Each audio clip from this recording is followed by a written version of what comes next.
아이케 신 아신 여러분 안녕하십니까? 트럼프 이야기 계속 하도록 하겠습니다.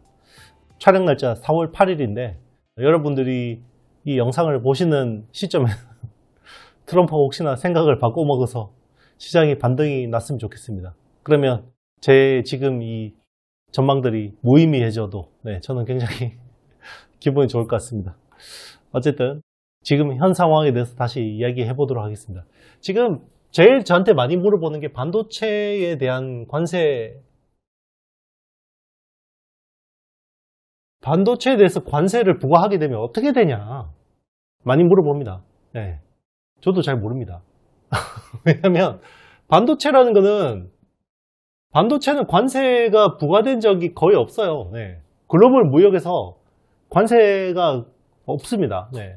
반도체 관세를 부과하는 생각을 거의 안 했는데 일단 트럼프가 4월 3일에 관세 정책을 시행하면서 여기에서 반도체하고 자동차에 대해서는 산업별 관세이기 때문에 일단 예외를 인정해 줬는데 그래서 이제 관세 안 할 수 있나 보다 라고 했는데 할 거야, 곧 할 거야 라고 이야기했습니다. 그래서 크게 지금 기대를 하지 않는 상황인데요. 반도체 자체를 놓고 보면 뭐 그렇게 영향이 크지 않을 수도 있습니다. 반도체라는 게 사실 뭐 기초 원자재잖아요. 부품이고, 그리고 뭐 무게가 많이 나가는 것도 아니고.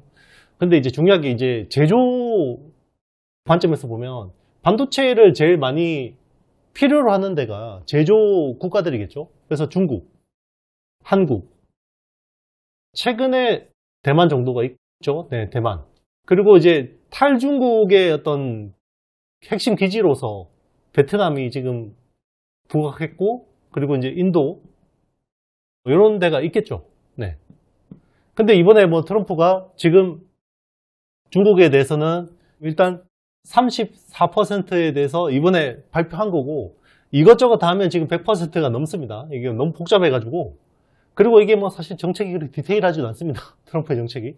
그리고 일단 한국은 25%죠. 여기 또 일본도 있겠네요. 네, 일본도 있네요. 일본 24%죠. 우리나라는 한미 FTA가 돼 있고 일본은 FTA도 안 돼 있는데 24%입니다. 네.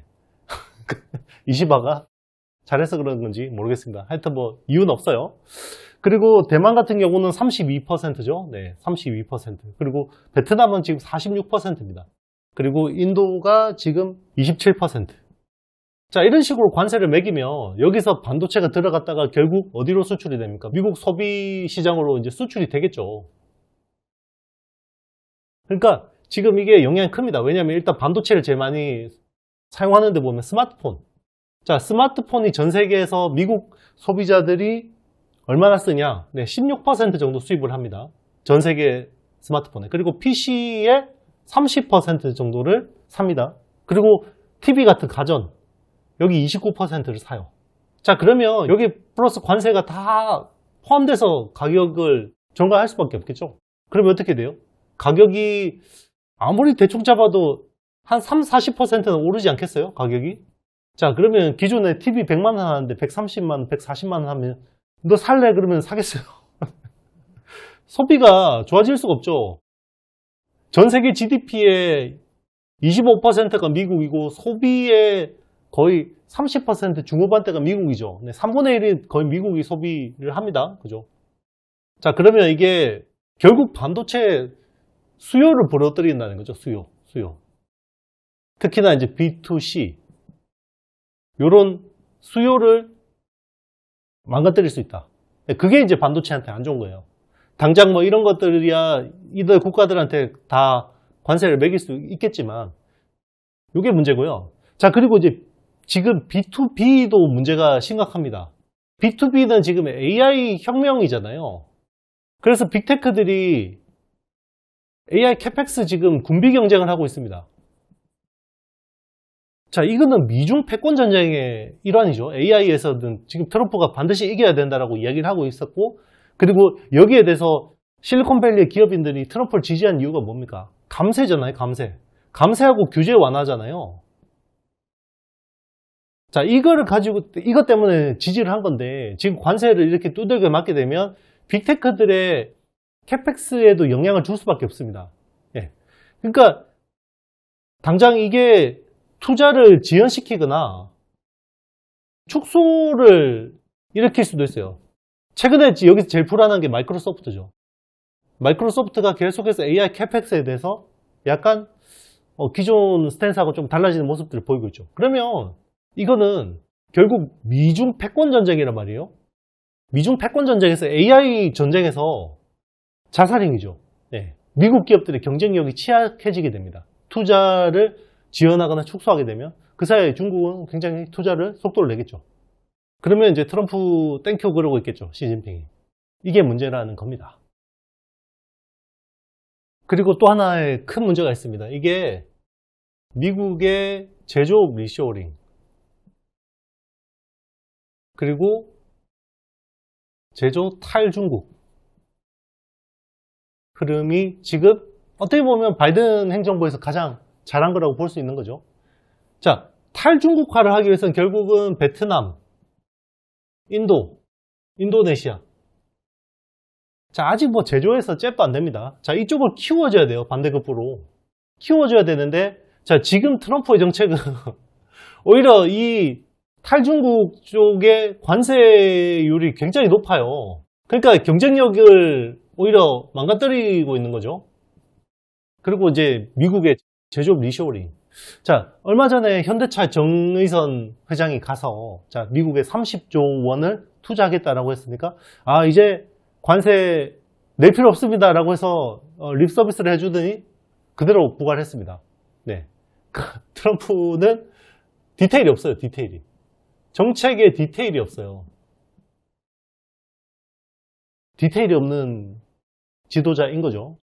그래서 어떻게 됩니까? 지금 미국의 제조업 리쇼어링을 하는 이유는 그동안에는 보조금을 주니까 가는 거였죠. IRA법이나 칩스법 같은. 자, 이거는 바이든 행정부의 가장 큰 지적인데 이거 못 주겠다라고 하고 있죠.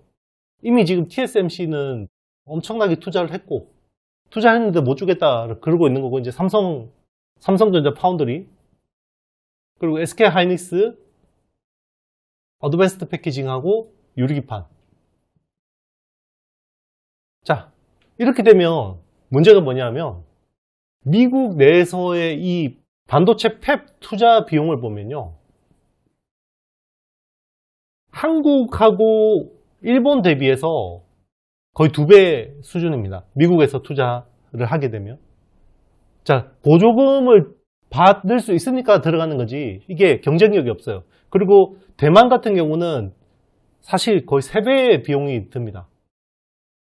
자, 그러면 이게 굳이 미국 들어가서 관세 피하려고 들어가는 것보다 그냥 차라리 관세 두들겨 맞는 게 더 나을 수도 있다고 생각할 수 있는 거죠. 자, 이렇게 정책에 디테일이 없다 보면 굳이 미국에 들어가서 할 이유가 유인이 사라지는 겁니다. 그리고 오히려 TSMC 같이 열심히 미국 정책에 대응을 했던 이런 기업들 오히려 지금 더 문제가 될 수 있는 거죠. 미국 탭에서 경쟁력이 없는데 보조금을 못 받게 되면 감세라든지 이런 카드를 빨리 지금 주지 않으면 아마 트럼프 임기 내에 뭐 추가 투자는 굉장히 많이 지연되거나 축소될 가능성이 높지 않을까라고 생각합니다. 차라리 그냥 관세 맞는 게 나은 거죠. 네, 관세를 두들겨 맞는 게 차라리 나을 수도 있는 겁니다. 어차피 열심히 뭘 해도 협상을 해도 똑같고 안 해도 똑같으면 그냥 가만히 있자. 지금 유럽이 딱 지금 그런 스탠스죠. 유럽이 딱 그런 스탠스입니다. 네. 괜히 그 협상에서 가서 뭐 트럼프 환심 살려고 이런저런 카드 줘봤더니 네. 이런저런 카드 제시를 해봤더니 별로 효과도 없더라 라는 거죠 지금. 네. 자, 그러면 이렇게 시장 흐름이 가게 될 경우 어떻게 되냐? 오히려 국내 시장에 집중하는 게 더 나을 수도 있습니다. 네. 그냥 어차피 다 안 좋아요. 어차피 다 안 좋으면 공평하게 다 안 좋거든요. 마이크론이나 애플 같은 회사들도 똑같이 피해를 보게 돼요. 왜냐하면 미국 자국 기업이지만 마이크론의 생산 시설은 대부분 아시아에 있습니다. 그러면 그냥 다 그냥 곳곳에 관세에 두들겨 맞게 되는 거고요. 애플도 대다수 생산 기지가 중국에 있고 베트남 일부 이원돼 있고 인도 쪽으로 일부 전환이 돼 있죠. 그럼 똑같이 두들겨 맞는 겁니다. 그러니까 굳이 뭐 트럼프의 정책에 이렇게 크게 호응할 유인이 떨어지는 거죠. 네, 그러면 오히려 지금은 반도체 쪽을 본다 그러면 국내 정책 수혜 모멘텀을 보는 게 오히려 더 나을 수도 있겠다라는 생각입니다. 물론 이게 뭐 또 트럼프가 갑자기 마음을 바꿔먹고 회개해서 내가 그동안 잘못 생각하겠다. 네, 이제는 글로벌 무역에 도움이 되도록 하겠다라고 하면 뭐 또 달라지는 건데요. 네, 그래서 제가 쓴 AI 텐베거 투자 책을 잘 참고를 하시면 이런 국내 시장 흐름에서 또 정책의 수혜 부분들을 봐야 될지 이런 것들을 좀 참고를 하실 수 있을 것 같습니다. 네, 댓글 상단 링크를 통해서 걸어 놓을 테니까 관심 있으신 분들은 구입을 하셔가지고 한번 읽어보시면 우리 대선 모드에서 어떤 정책 모멘텀들이 있을지 그런 것들을, 그리고 중국의 부상, 사실 지금 이제 미국보다는 중국 쪽 시장이 오히려 더 지금 이제 뭔가 매력도가 높아지고 있기 때문에 중국 기업도 많지는 않지만 제가 핵심 기업 몇 개를 이제 넣었는데요. 그것도 한번 보시면 좋을 것 같습니다. 네, 뭐 요즘에 막 트럼프 어제 이랬다 오늘 이랬다 너무 정신이 없긴 한데요. 어쨌든 여러분들 투자하는데 좀 도움이 되셨으면 좋겠고요. 어쨌든 흐름은 따라가야 되죠. 네, 저 사람 그냥 헛소리 하는 거다라고 무시를 할 수는 없잖아요.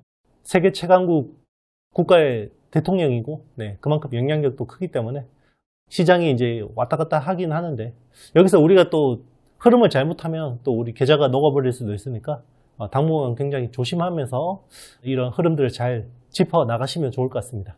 네, 제가 준비한 내용은 여기까지고요. 요즘 날씨 좋습니다. 주말 잘 보내시고요. 언제나 화이팅입니다. 네, 사랑해요. 감사해요. 너무 감사합니다. 저는 다음 주 뵙도록 하겠습니다. 여러분 안녕.